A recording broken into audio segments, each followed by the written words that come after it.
Estado de Campo Grande, porque ele atuou muito concentrado na produção dos espaços que compuseram o campus da nossa universidade, mais do que atuou no campo do meio profissional arquitetônico aqui na cidade, mas a sua produção foi importante para disseminar o conceito de arquitetura moderna e, sobretudo, a arquitetura moderna paulista, que a gente costuma chamar de arquitetura brutalista, porque ela tem uma relação com a linguagem arquitetônica muito singular. Esse projeto é um projeto desenvolvido pelo Laboratório de Pesquisa e Documentação em Arquitetura e Urbanismo, nosso AUDOC, que há alguns anos vem colecionando documentos de interesse histórico, regional, brasileiro mesmo, que dizem respeito à arquitetura e urbanismo e como ela tem sido usada para contar histórias, para registrar momentos culturais importantes do nosso estado e do país também. Esse projeto tem o apoio do CNPq, através do edital universal, e ele tem vigência até junho deste ano. A gente tem algumas pessoas aqui da equipe. Além de mim, nós temos a Débora Restel Ribeiro, que, se quiser estar aqui presente, pode levantar se quiser. A Débora é graduada em Arqueologia pela Unesp de Marília e é especialista em Gestão Pública pela Universidade Federal de Mato Grosso do Sul, em História e Cultura no Brasil pela Universidade Estácio de Sá. E desde 2009 ela atua como arquivista técnico-administrativa na UFMS, onde está lotada no Arquivo Central, nosso arquivo institucional da UFMS. Além disso, ela exerce a presidência da Comissão Permanente de Avaliação de Documentos da UFMS. Nós temos uma história na UFMS que, desde que digitalizou seus processos administrativos, tem procurado preservar, conservar essa coleção, esses documentos em papel, impressos e convertê-los para arquivos digitais. Então, todo esse trabalho é feito pelo Arquivo Central e a Débora Restel lidera esse trabalho. E a professora Marista Avelino Machado é uma professora laureada da Faculdade de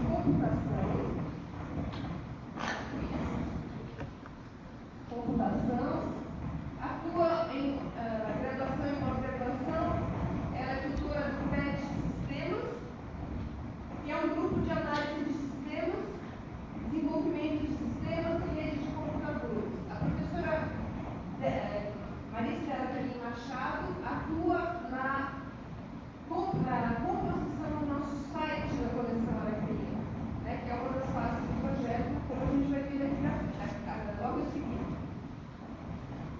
A professora Lia Raquel Toledo, Brandina Gráficos, ela é graduada em História, ela tem mestrado em Arqueologia Pré-Histórica, doutorado em Arqueologia Pré-Histórica pela Universidade Autônoma de Barcelona e pós-doutora pelo Programa de Pós-Graduação em Geologia Digital e foi diretora do Museu de Arqueologia da UFMS. E agora ela é nossa pró-reitora de Extensão, Cultura e Esportes. O professor Ivo Leite é o professor notado no Instituto de Químicas e ele trabalha muito forte com a juventude, sobretudo no ensino médio, organizando a produção, a iniciação científica dessa turma de jovens e atua muito na divulgação da ciência da UFMS, conectando ensino médio e universidade, aquela ponte que a gente fala, que a gente valoriza tanto, né? Essas duas pessoas estão responsáveis no projeto pela divulgação institucional, no caso da nossa pró-reitora, Lia, e pela divulgação na cidade, no estado, nos grupos culturais, das comunidades, e a gente está procurando trabalhar, alcançar a comunidade armênia, que é a origem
O espólio do araqueliano,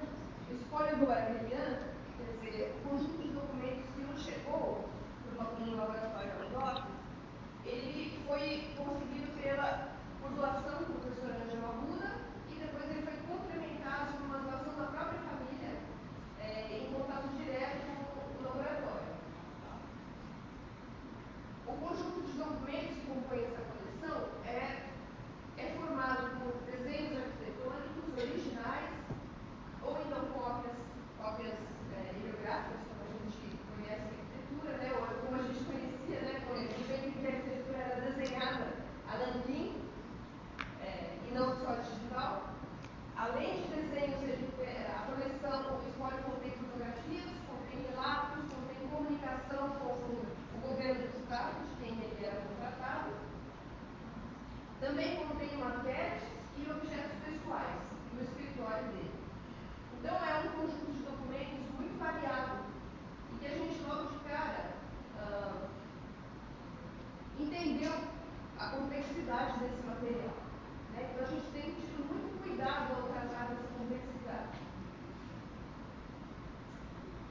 O nosso projeto de um CNPq, então, ele foi pensado para ser desenvolvido em 4 eixos. O primeiro deles seria a catalogação. Na catalogação, a gente abriria cada um dos projetos, classificaria cada um dos projetos, cada uma das peças desse projeto, reunindo em conjuntos especiais, com um código e com a descrição exaustiva de todo o conteúdo de cada folha ou cada objeto dessa coleção. Num segundo momento, nós procedemos à digitalização. Nós selecionamos documentos por prioridades, por ordem de prioridades, e digitalizamos plantas, principalmente, em projetos que são os projetos da universidade. Né? A gente selecionou no primeiro momento os projetos dos edifícios aqui urbanos, né? Mas a intenção é ser exaustivos, né? Digitalizar todo o conjunto da obra dele. O terceiro item é a coleta de narrativas. Então, é a gente se aproximar de quem conhece e conheceu esse arquiteto ou teve algum contato com a sua obra para entender qual a relação da pessoa, da comunidade, do grupo com a obra projetada, para a gente conseguir entender melhor essa obra. Esse assunto eu não vou dizer, porque é o assunto do nosso seminário técnico de hoje. E no quarto momento, a gente tem a criação do website. Seria um site aberto. A gente já tem a confirmação de que o site será dentro do domínio da UFMS.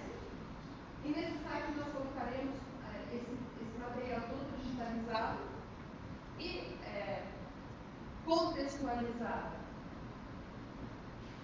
Cada um desses eixos foi desenvolvido e relatado através do seminário técnico como que hoje a gente está passando. Então, a catalogação aconteceu no ano passado, no final do ano passado, é isso já. A digitalização no início desse ano, e hoje nós estamos no momento do eixo coleta de narrativas. Essa é uma foto que mostra a equipe trabalhando com a seleção de documentos, fazendo a mensuração, registrando as fichas de cada uma das plantas. E no final, a gente vai ter todos esses eixos apresentados, unidos dentro do website. Então, vai aparecer esse trabalho através do site arquivado, por esse arquivado. Então, eu não quero me alongar mais, e eu convido vocês todos a conhecerem, quem já não é da equipe, a conhecer esse trabalho, visitar o nosso laboratório. E hoje nós vamos falar de relatos orais, narrativas orais. Nós temos nossas queridas convidadas, é uma honra recebê-las aqui. A doutora Carla Covarrubias, socióloga, comunicóloga e pedagógica, pesquisadora no direito médico e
design e da cidade e da região do ABC Paulista.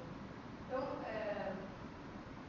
nós teremos momentos importantes, a gente vai conhecer muito, aprender muito com esses três especialistas e antes disso, relatar um pouquinho dessa fase que a gente está passando agora, que é a fase da coleta de narrativas, de depoimentos, e dizer que a gente até o momento fez a coleta de três depoimentos de pessoas que atuaram com a arqueiriana ou atuaram no meio ou são familiares dele. Né? A gente teve três depoimentos bastante importantes, um de um familiar, do sobrinho de Arapeliano, que morava com ele, de um arquiteto, um professor que foi da turma do Arapeliano, Adilson Macedo, que é da Universidade de São Paulo, está aposentado no momento, então ele faz parte do momento de formação do Arapeliano. Ele estudou na FAUSP e se formou em 1966. E o arquiteto Oswaldo Padrão, que está aqui presente hoje, que deu seu relato sobre o meio arquitetônico aqui em Campo Grande, Mato Grosso do Sul, onde o arquiteto viveu. Eu gostaria de chamar, então, a professora Carla Covarrubias, que vocês me ajudem a reconhecer.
una perspectiva que nos ayuda a mirarnos a nosotros mismos.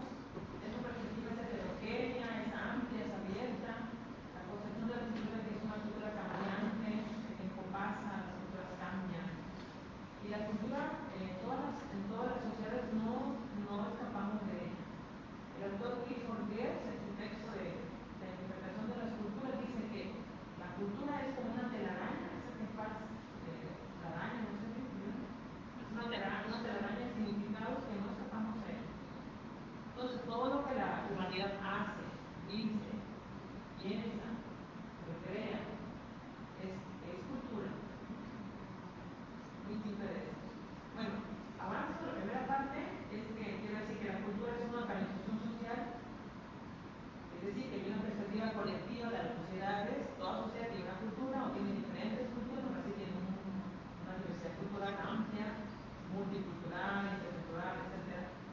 También la cultura puede ser parte o puede ser entendida como una forma internalizada, es decir, como las personas aprendemos el mundo a través de nuestra parte cognitiva, como tenemos eso que Pierre Bourdieu habla como hábitos, define como hábitos, que son los esquemas de interpretación y de construcción del mundo. Y ahí en esa forma internalizada de la cultura entran los estudios de memoria individual. La memoria se estudia como memoria individual, memoria colectiva, memoria social, memoria histórica. Pero aquí vamos a referir solamente memoria individual y memoria colectiva. Después también la cultura puede ser estudiada como esquemas de pensamiento, como representaciones sociales.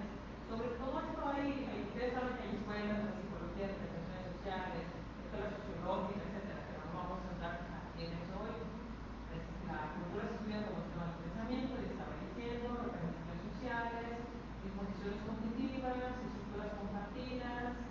La cultura nos permite explicarnos no solamente a nosotros mismos, nos permite comunicarnos con los demás y entendernos en esa relación intersubjetiva con nosotros. Por lo tanto, también la cultura estudia esa memoria colectiva, ¿verdad? De las comunidades, de las sociedades, etc. Bueno, también la cultura tiene dos dimensiones de cómo se estudia, que son muy elementales y todos tenemos que saber, que es la parte objetiva, es decir, la parte material de la cultura, ¿no? Los objetos, los artefactos, una canción, una construcción, y los productos culturales o formas simbólicas son aquellas que no vemos, como la música hoy ya digitalmente podemos ver cómo se ve la música, pero la música es una forma simbólica, una acción es una forma simbólica, una práctica, una manera de pensar es una forma simbólica. Bueno, hay autores, o los estudios culturales dicen que los estudiantes, las personas, los estudiantes también, estamos todos insertos en contextos culturales específicos. Por lo tanto, no hay sujetos solos en la vida. Siempre estamos ahormados, hechos con una perspectiva cultural, y que los territorios que habitamos son los que definen nuestra forma de ser, de pensar, de actuar.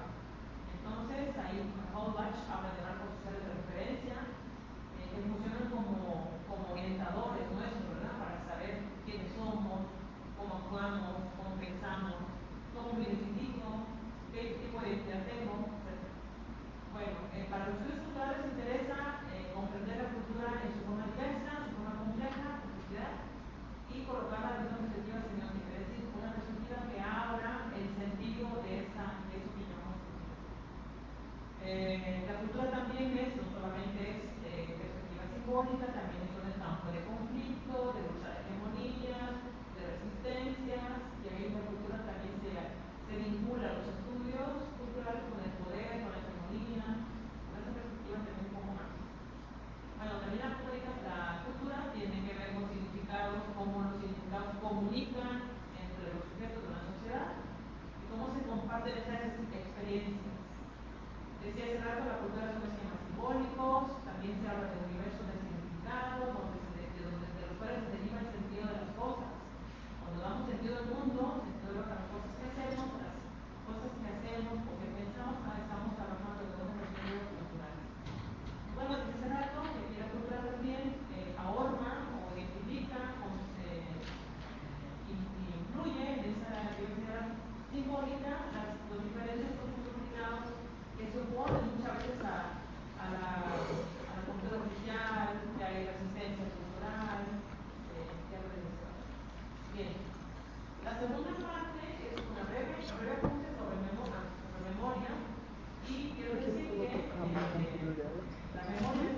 que não colocaram o cabo no roteador dela? Otra forma de estudiar la cultura es la identidad, otra forma de estudiar la cultura es, bueno, muchas otras, la memoria, etc. También la cultura es una representación sociocultural, según algunos autores, Araya, Deleuze, ¿no?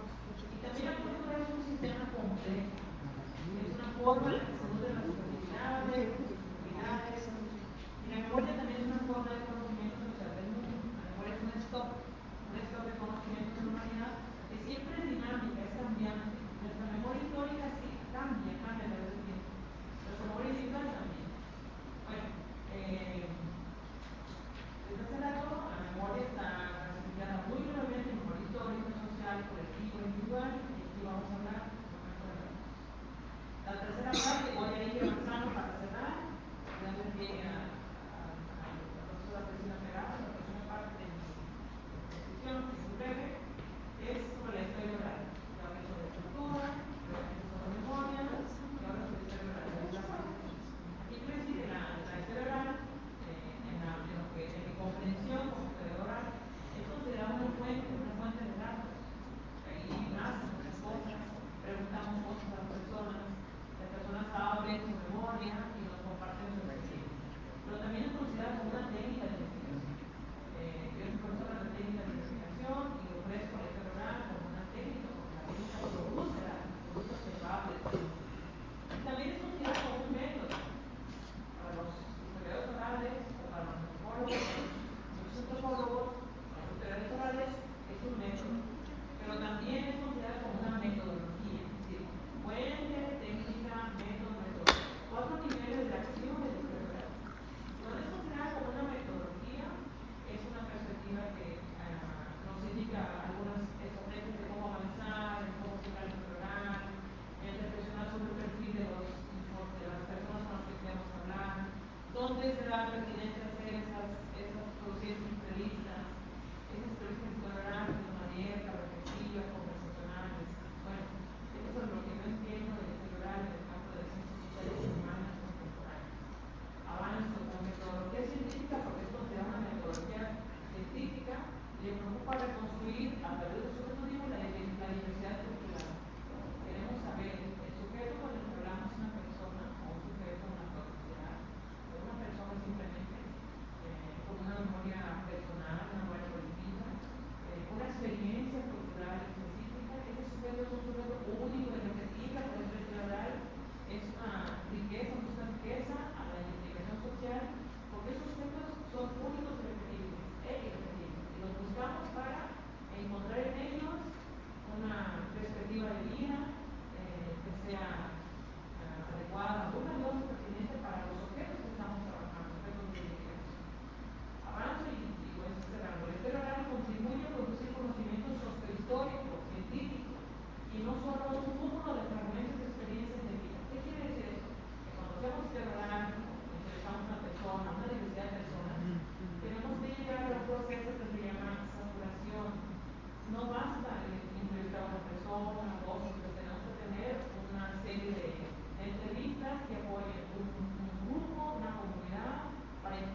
parece que mi jefa tiene mi cabello que va así, va para arriba, para abajo. Nunca es plana, nunca es impuesta sobre. Bueno, algunas veces la historia oral es aliada de las de otras perspectivas cotidianas y eso hace que la historia oral desmantele un poco otras historias oficiales o que comprendamos la historia de un punto de vista muy diferente como la conocemos en los libros, en los documentos. Y a veces la historia oral se torna contestataria, se torna intervencionista, subversiva, política. Eso es muy importante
culturais onde a gente se insere, onde a gente trabalha com essa perspectiva de cultura, porque a ideia de cultura tem historicidade também, o conceito de cultura tem uma historicidade, tem diferentes pensamentos sobre ele ao longo dos séculos, digamos assim, desde a modernidade, pensar desde a modernidade para cá. Mas o que a Carla nos coloca, então, é assim, é o grande campo onde nós nos movemos para poder pensar o trabalho com as narrativas orais, né? Então, a ideia das narrativas orais de história de vida, ela vem como uma proposta de produção documental, como é a proposta desse seminário, né? Como nós podemos produzir essas narrativas dentro dessa escola, dentro desse movimento que pensa a cultura dessa maneira, mais como um sistema simbólico de comunicação que nos faz, nos coloca no nosso sentido de vida, né? Então não é cultura necessariamente do ato, não é cultura no sentido mais da edição, não é cultura no sentido dessas construções que a gente foi se habituando, dessas construções de sentido que a gente se habituou aí por conta de serem ideias que vêm desde o século XVIII, XIX, mas sim um movimento culturalista aí do século XX para cá, que pensa a cultura numa dimensão mais antropológica, que pensa a cultura numa dimensão de hábitos, que pensa a cultura na relação com, nós muitas vezes chamamos como sujeito, ou com o indivíduo, ou com a pessoa, né? Preferimos esses três termos, no nosso caso, os estudos culturais, a gente não usa muito a palavra atores, sei que alguns cursos usam, mas a gente prefere usar, então, ou pelo sujeito, porque o sujeito implica em alguém que tem, né, de uma certa maneira, um protagonismo na cena social, o indivíduo também, né, e o indivíduo tem a ideia da unicidade, dele ser um ser único, ou hoje mesmo a gente usa o termo pessoa, né, porque aí a gente pode ter também uma dimensão mais aberta em relação uma perspectiva assim, de gênero mais aberta. Todos somos pessoas, indivíduos ou sujeitos da nossa ação social, da nossa ação social. Então, o objetivo em si, né, de todo esse seminário, e aí que a gente queria apresentar para vocês, são essas possibilidades metodológicas com as narrativas orais de história de vida, a partir do caráter comunicativo da memória, que nós vamos falar aqui, e de uma perspectiva de estudos culturais. Esse pequeno texto aí da Ângela de Castro Gomes, que é uma historiadora do Rio de Janeiro, já uma outra, uma geração para trás da gente, mas enfim, ainda muito viva, muito conceituada, foi quando ela publicou, no ano de 2004, 2005, esse livro dela chamado Escrita de Si, Escrita da História. E aí esse pequeno texto publicado na Comunicação, ele traz um pouco a gênese dessa, eu trabalhei aqui, né, não posso escrever, mas só para vocês verem, a ideia não é ler, mas eu vou trabalhar para vocês o que ela traz aí, que desde a virada do século XX para o XXI, a gente tem um mundo, o que a gente chama de um mundo dos estudos de memória, uma preocupação de que várias áreas do conhecimento passam a se preocupar com os estudos de memória para além da filosofia ou mesmo da literatura que antes lidava com esse campo de estudo, né? E aí esse interesse pelo gênero da escrita de si, que é o que nós vamos chamar, né? Então a narrativa oral, muitas vezes pode ser escrita ou, vamos dizer, mas é a narrativa oral. Ela gera o relato, ele gera como se a gente estivesse construindo a nós mesmos, nós estamos falando de nós mesmos, nós estamos escrevendo sobre nós mesmos. Né? Então ele vai buscar aí nos diários, nas correspondências, nas biografias,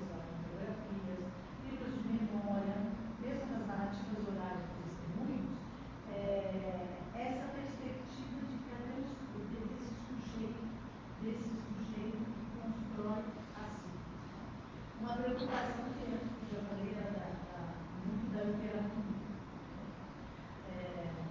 Essa ideia vem da valorização do indivíduo desde a modernidade para cá, quando ele passa a ser pensado e digno de ser narrado como história.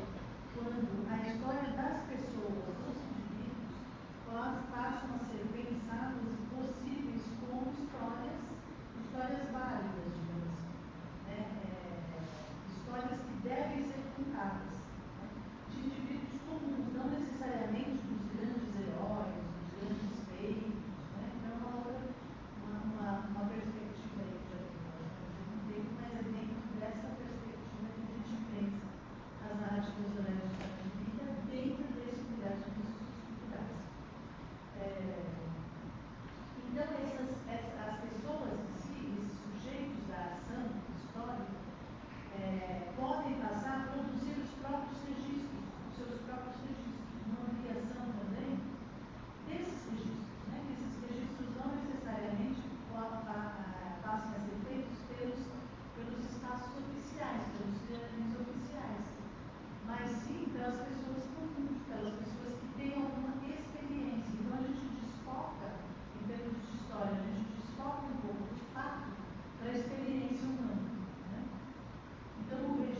já passou pela experiência de contar a história.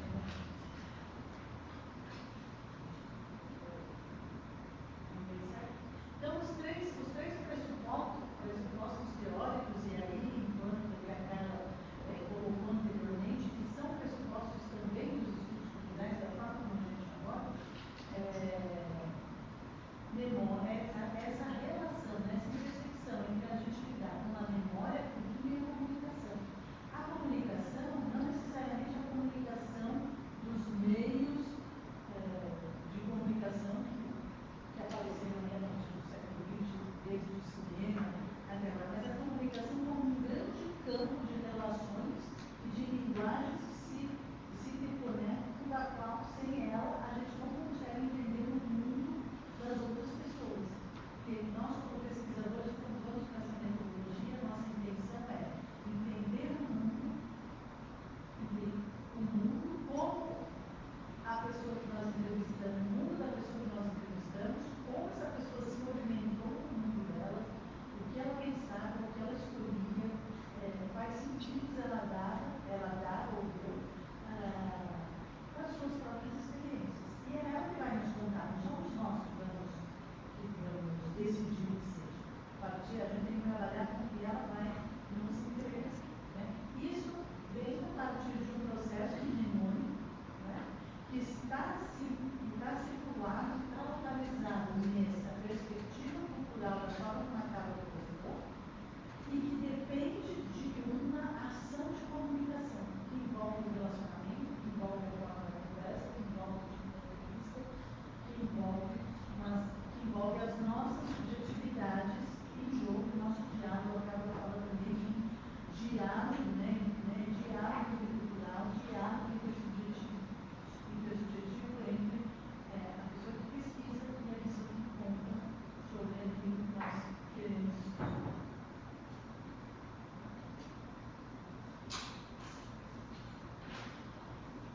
Portanto, a gente lida com o quê? Com a lembrança, né? Memória pode ser, memória tem uma amplitude conceitual, né? Lembrando, não é apenas lembrança, e as formas e os formatos em que essa lembrança toma também são bastante variados. Nós vamos trabalhar aqui com o formato da narrativa oral a partir de agora, né? Então, essa lembrança.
ordem da fala, só no formato da oralidade, ela também, a gente articula essa oralidade de diferentes formas.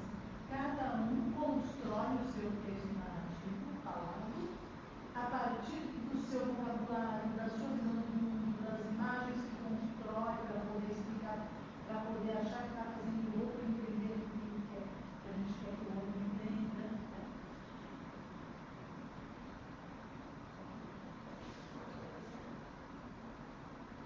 Então, as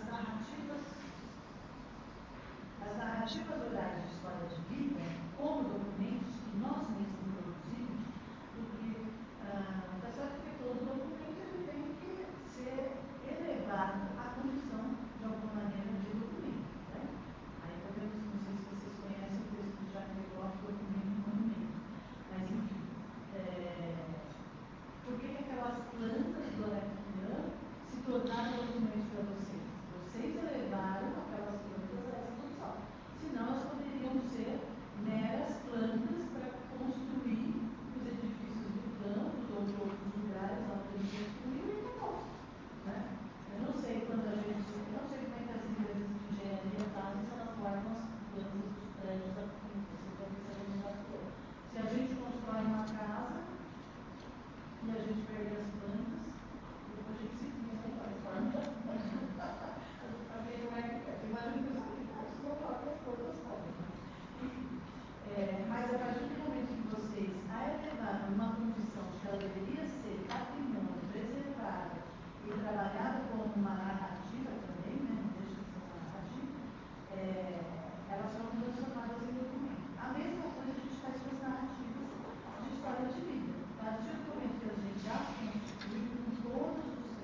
pertence a um indivíduo, a um sujeito, a um cidadão, a uma pessoa, pertence a ela.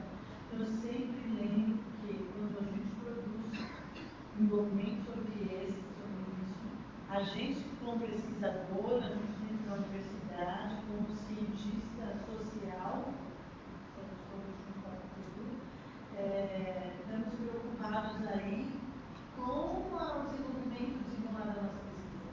Mas antes disso, a gente não pode esquecer que o que a outra pessoa está nos entregando como se fosse uma joia única, é a experiência dela, é a vida dela, que é intransferível e é parte integrante das suas experiências vividas. A rememoração do passado, a partir dos seus sentimentos, e não temos que lidar com os sentimentos subjetivos que são atribuídos a essas experiências, as suas visões de mundo, as suas experiências presentes, compreendendo a passagem do próprio tempo de vida e da forma como possa retomar esses caminhos, pensando inclusive no futuro. Todo mundo que narra do presente, olhando no passado, rememorando o passado, concluindo sempre com uma perspectiva de futuro. Se tem uma entrevista, se tem uma produção científica que faz a gente operar os três tempos, são as entrevistas de memória, são as entrevistas de história de vida. A gente articula as três dimensões temporais. Os relatos também são uma advertência do presente. O que quer dizer? Contar hoje tem a ver com o que eu estou vivendo hoje. Contar daqui 10 dias, contar daqui 2 anos de novo, contar aos 40 anos de idade, depois aos 60 anos de idade, a mesma experiência, são advertências do tempo em que a gente vive. Então a gente também não desloca as entrevistas do tempo em que elas foram produzidas. Mesmo que a entrevista produzida hoje, se ela for acessada daqui a alguns anos, que vai ficar no acervo, vai ficar no website, o contexto de produção dela e o contexto de vida da pessoa que deu a entrevista devem ser registrados e devem estar junto da entrevista, para outros pesquisadores, quando vierem analisar, saber o contexto que ela foi produzida. Porque senão os pesquisadores também vão analisar a partir do tempo presente deles. Essas entrevistas, então, esses relatos, essas narrativas, são traduções de representações ou símbolos. Por isso, então, que a gente trabalha na dimensão dos estudos culturais. Como disse a Carla, nossa ideia de cultura é um sistema simbólico de sobrevivência, uma recordação do passado que acontece por meio de algum tipo de relato que a gente deve produzir.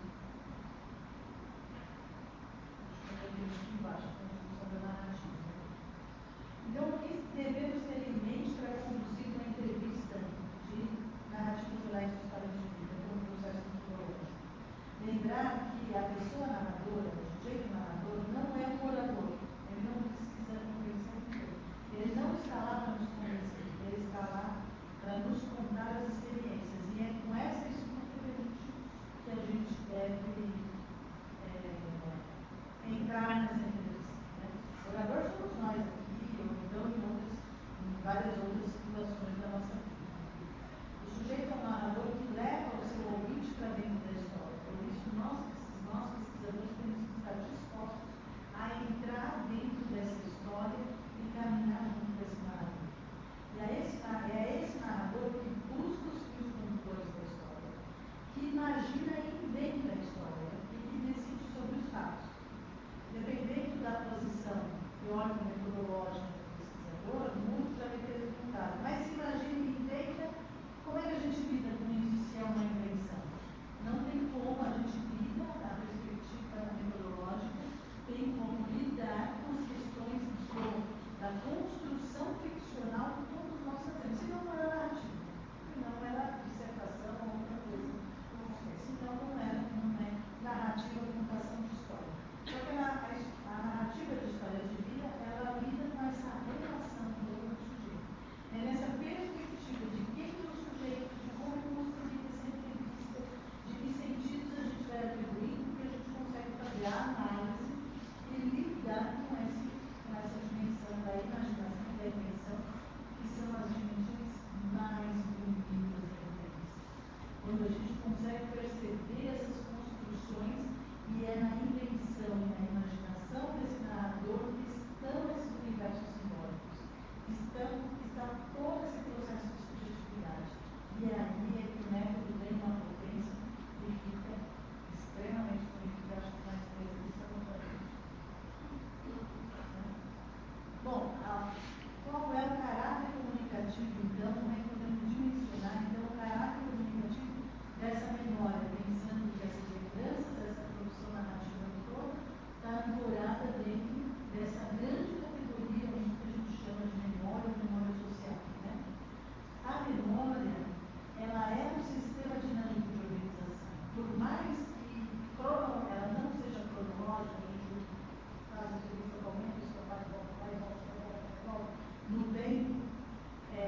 diferentes do comportamento narrativo e requer linguagem de redes sentidos, né, de redes tramas. A Carla falou na teia de aranha. É essa metáfora da teia de aranha, dessa rede que a narrativa vai construindo. Né? Então, a teia de aranha ela é organizada, a teia de aranha ela é como se a própria teia fosse o processo narrativo, fosse o suporte do relato. E as interconexões e as relações que existem nessa teia.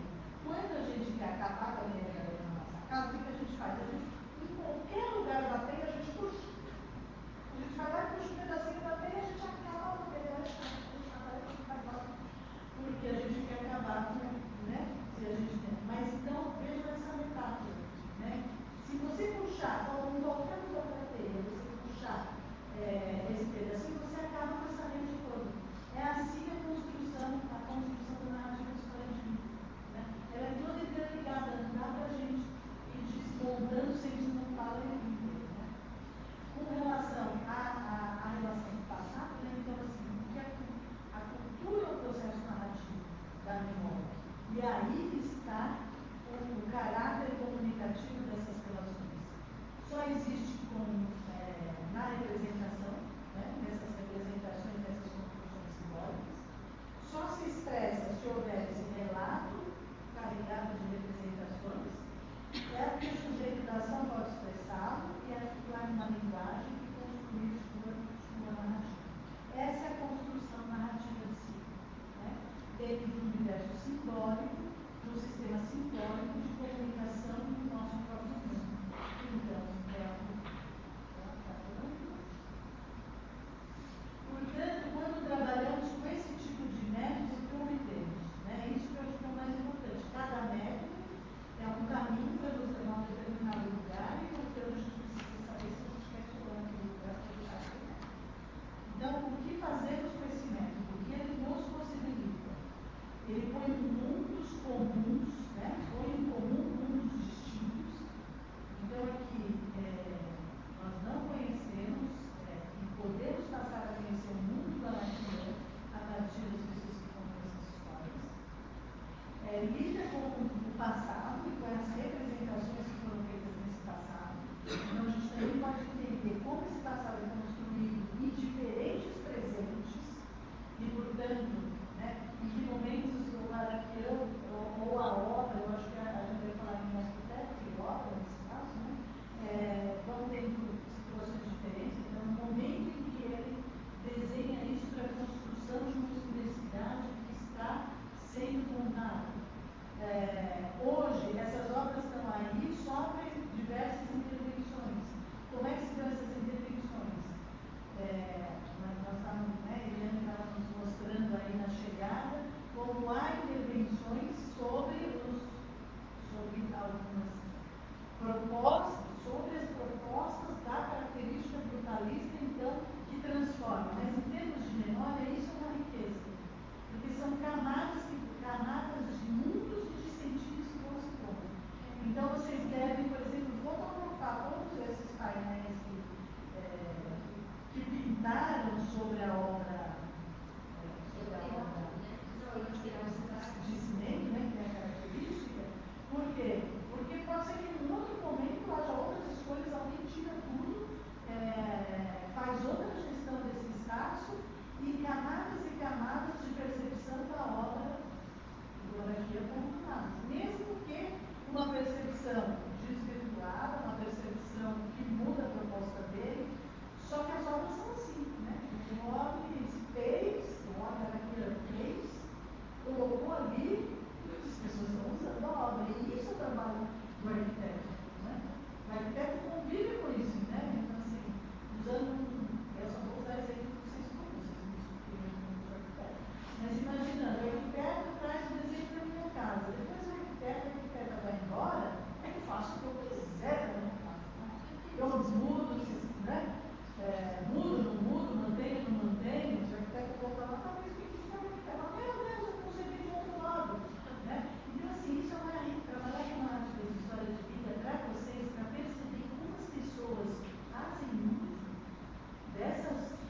dessa arquitetura que vocês criam, que vocês conseguem, até mesmo muitas vezes como artista, é uma riqueza, né? Maracanã não estará fisicamente aqui para ver o que fizeram na obra dele, né?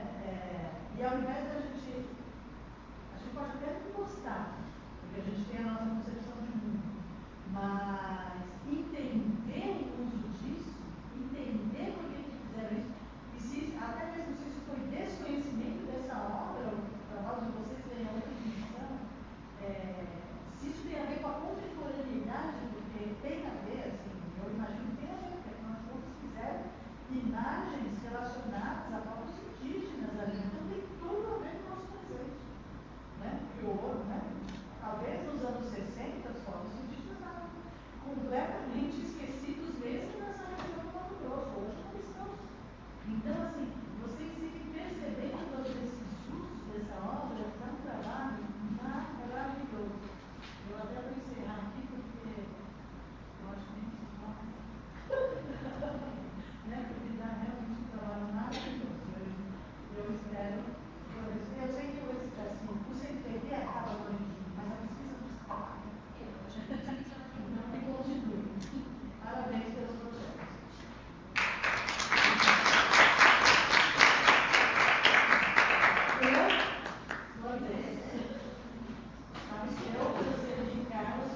Os acervos de arquitetura como acervos de memória, né?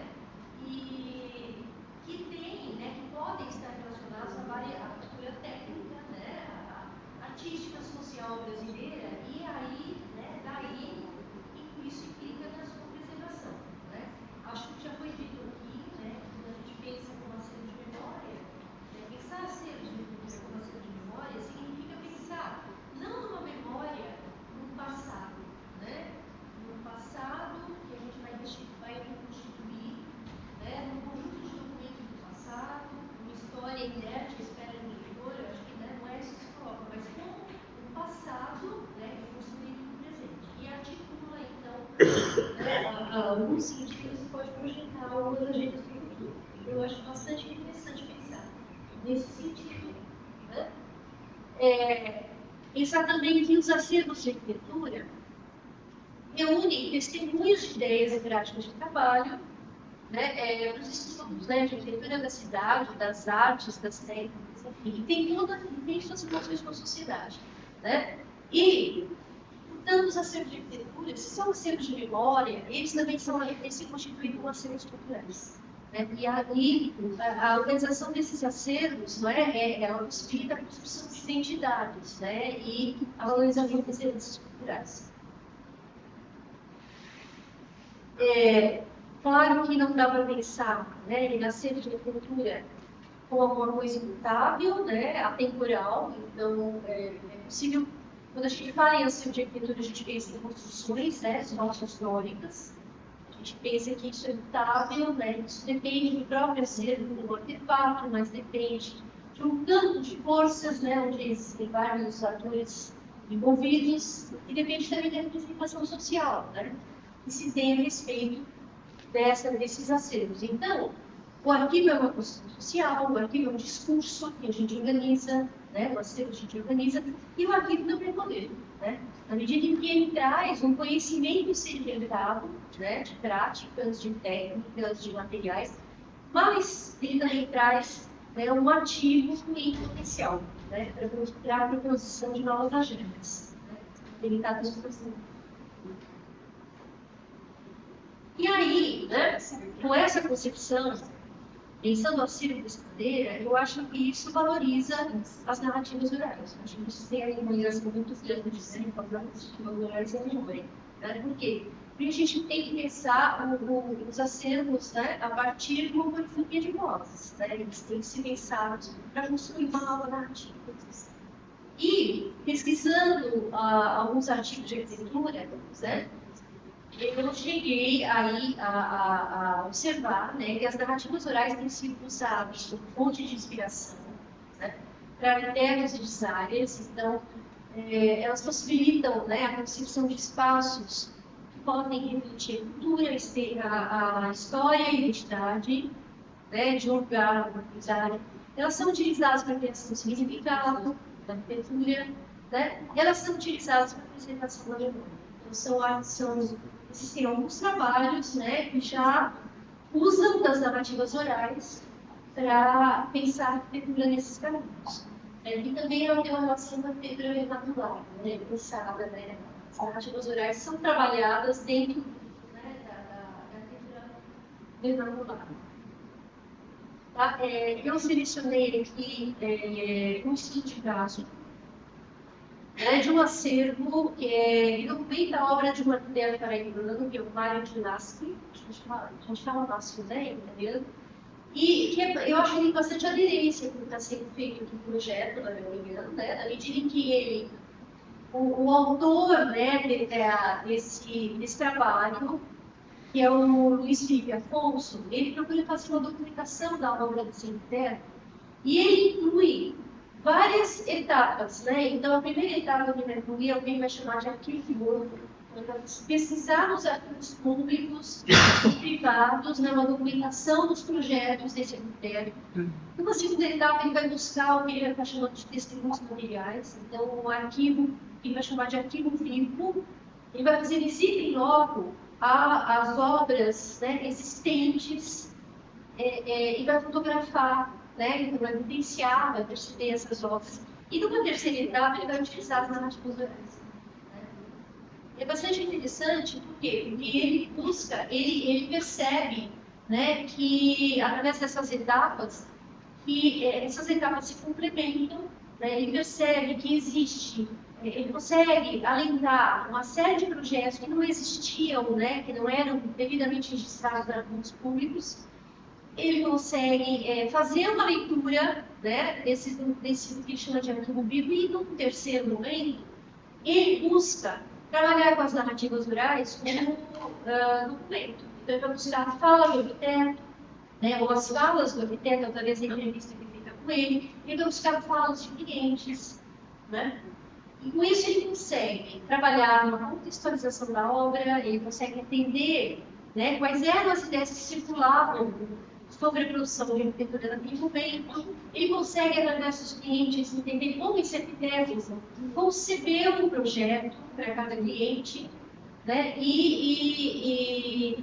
Inclusive, ele consegue relatos, né, de como esses projetos, as dificuldades na concepção do projeto, na construção, e tudo isso traz para ele uma grande, faz com que ele perceba uma grande riqueza, né, da utilização das narrativas orais, né, para poder entender a história desse arquiteto e gerar, né, esse acervo, essa biografia, considerando as várias camadas, né, que isso pode ter.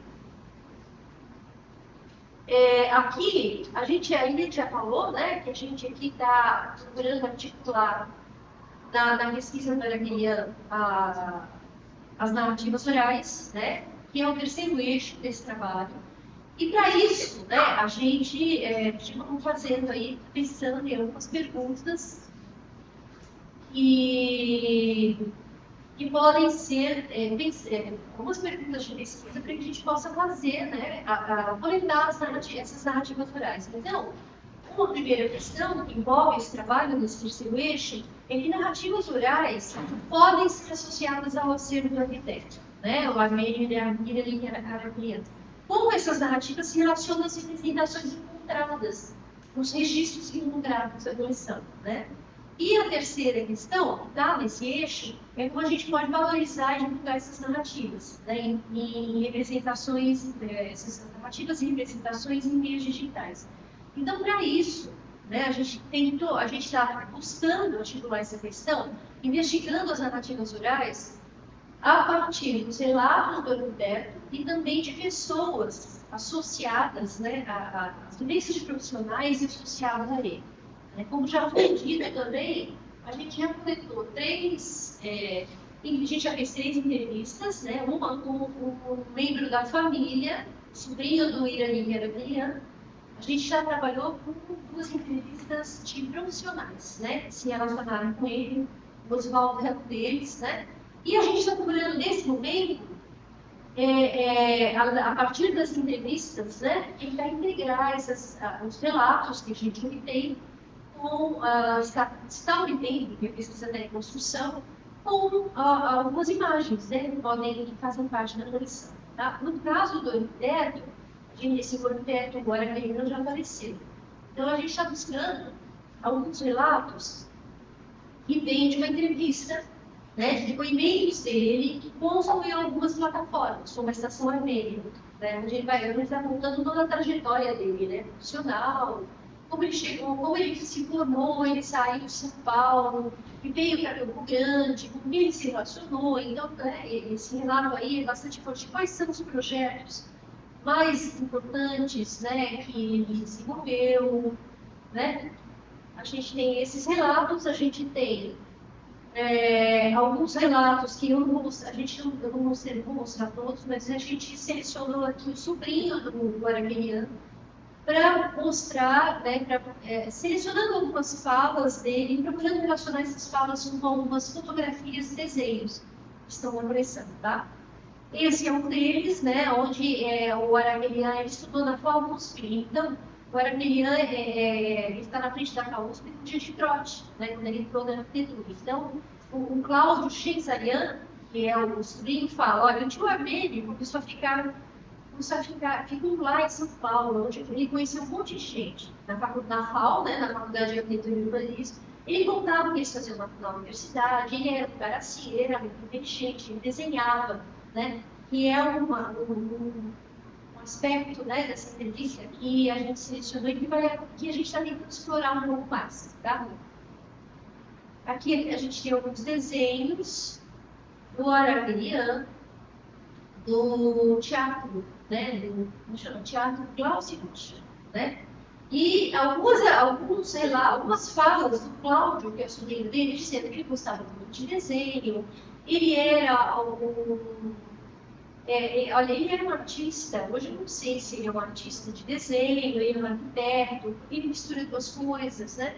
Ele é uma pessoa divertida, então, assim, né, são questões que norteiam aí o trabalho dele, de desenho, né? As obras artísticas que ele produziu, que ainda foram divulgadas, né?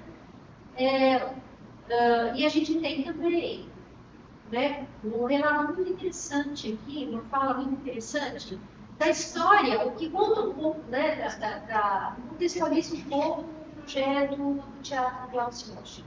Né? Então, o sobrinho dele diz o seguinte, que o teatro que ele fez foi como se fosse uma brincadeira, que é uma marca dele, né? E que ele superando, né, olha, sem ninguém saber, o Clausewitz é a marca dele.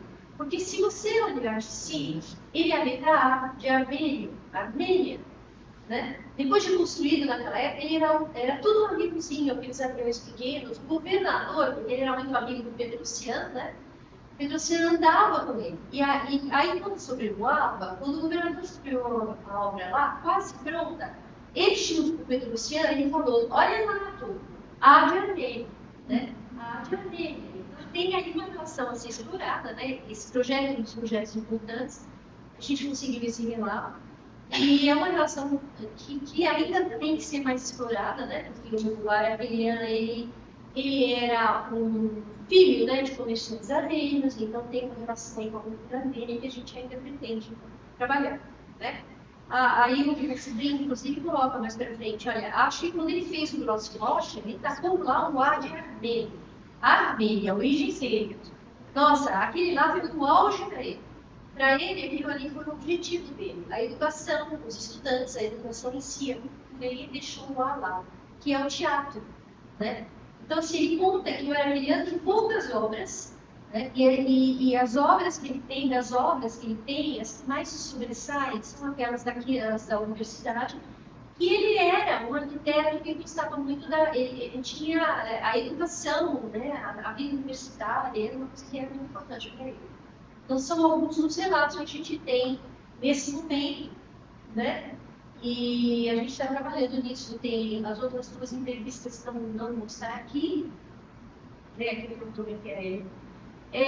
A Eliane também já comentou que a ideia de valorizar e divulgar a coleção brasileira passa, né, pela construção de um website, para colocar essas narrativas orais, né, iconográficas, entrelaçar, integrar essas duas coisas.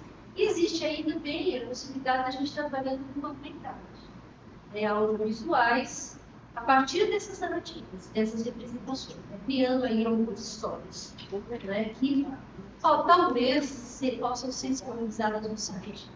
Então, elas ficam mesmo de uma.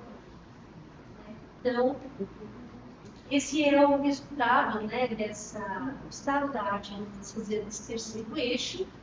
E aqui eu deixo, para quem tiver interesse, uma bibliografia que eu acabei reunindo quando comecei a pesquisar essas questões que envolvem as memórias da arquitetura, da cidade, né, o uso da história oral, né, para pensar ali, né, para estudar arquitetura, para pensar as narrativas de arquitetura, e algumas artigos que me contextualizam os acertos de arquitetura. E a importância que esses acertos têm atualmente, né, na área. Então, é isso, gente. Eu posso falar depois, né, de duas exposições teóricas, né, que de alguma maneira cobrem, né, a maioria dos conceitos que eu consigo trazer e pesquisar para o curso da arquitetura. Certo?